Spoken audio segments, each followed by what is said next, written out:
Universe या प्रकृति भी बदलने वाली सत्य है, ये भी मिथ नहीं है, बदलने वाली सत्य है। माया तो इन अर्थों में कहा जाता है कि ये बदल रहा है निरंतर हर क्षण, इसलिए माया कहा जाता है। तो हमें माया के सहारा है, यानी कि प्रकृति के सहारे, यानी कि सगुण ब्रह्म के सहारा ही हमें निर्गुण तक की यात्रा करना है। निर्गुण यानी अखंड जो चेतना है, परम चेतना है, समग्र जो चेतना है, निर्गुण गुण दोष रहित जो चेतना है, वहां तक की यात्रा। लेकिन हमें तो साइंस यानी प्रकृति से ही शुरू करना पड़ेगा। आप साइंस को इग्नोर नहीं कर सकते हैं। आज मैं ये माइक को यूज कर रहा हूँ और मेरी वॉइस को आप तक पहुंचा रहा हूँ, तो इसमें मैं माइक यूज कर यानी कि साइंस की यूज की जा रही है। मेरी वॉइस स्वयं ये विज्ञान है, मेरे शरीर विज्ञान है, सब कुछ विज्ञान है। हाथ मूव कर रही है, ये विज्ञान है। ताली बजाई, ये भी विज्ञान है। हम जो खाना खाते हैं, ये भी विज्ञान है। तो हम इसको इग्नोर नहीं कर सकते हैं। हाँ, कुछ लोग, अज्ञान से भरे हुए लोग विज्ञान को इग्नोर करके बातें करते हैं, सिर्फ अध्यात्म चिल्लाते हैं।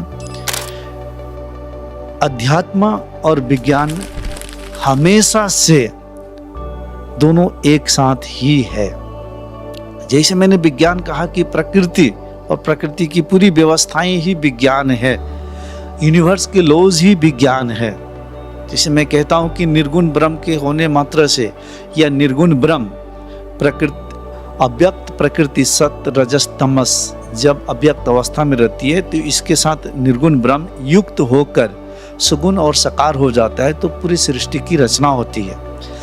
यहाँ पे ध्यान रखने वाली बात है कि निर्गुण ब्रह्म जब प्रकृति के साथ युक्त होता है, तो युक्त होते हुए भी वह निर्लिप्त है। बस उसके होने मात्र से अपने आप सृष्टि की रचना शुरू होती है और लंबे समय तक सृष्टि की रचना होती है।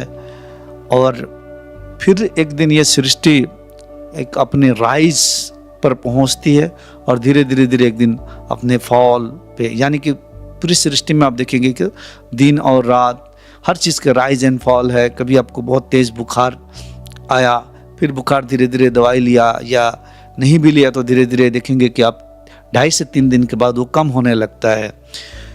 तो कोई भी चीज़ को आप देखेंगे प्रकृति में राइज एंड फॉल होता है। खूब तेज धूप के बाद आप देखेंगे बारिश आने लगती है।